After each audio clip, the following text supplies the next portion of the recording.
OBC आरक्षणाबाबत चर्चा करण्यासाठी हाकेंचं 6 जणांचं शिष्टमंडळ मुंबईमध्ये सह्याद्री अतिथीगृहाकडे रवाना झाले। थोड्याच वेळात ते मुख्यमंत्री एकनाथ शिंदे यांची भेट घेणार आहेत। या शिष्टमंडळात दीपक बोराडे, अशोक पांगारकर, रवींद्र खरात, विजय खटके, डॉक्टर अभय जाधव, सुभाष चाटे या सदस्यांचा समावेश आहे। ओबीसी आरक्षणासाठी लक्ष्मण हाके 9 दिवसांपासून आमरण उपोषण करतात। ओबीसी आरक्षणाबाबत चर्चा करण्यासाठी हाकेंचं 6 जणांचं शिष्टमंडळ मुंबईत दाखल झालंय आणि ते आता सह्याद्री अतिथीगृहाकडे रवाना झाले। ताजे अपडेट्स घेऊयात आमचे प्रतिनिधी विशाल सवणे यांच्याकडून।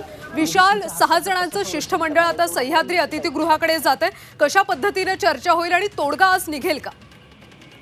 महत्वाचं म्हणजे जवळपास 9 दिवस झाले लक्ष्मण हाके जे आहेत ते ओबीसी आरक्षणासंदर्भात उपोषणाला बसलेले आहेत। आज तिथूनच एक शिष्टमंडळ छगन भुजबळ यांच्या भेटीला आलं होतं। छगन भुजबळ यांची भेट झाली। या शिष्टमंडळामध्ये गोपीचंद पडळकर देखील सहभागी होते।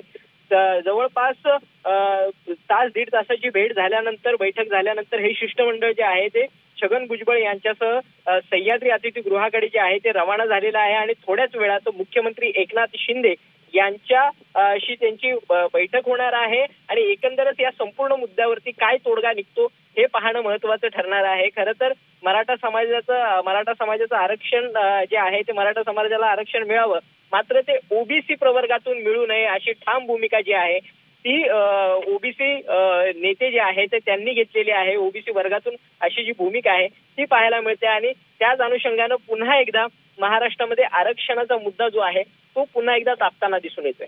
नक्कीच विशाल, त्यामुळे आजच्या चर्चेतून काही निष्पन्न होतं का हे पाहणं महत्त्वाचं आहे। धन्यवाद माहितीसाठी।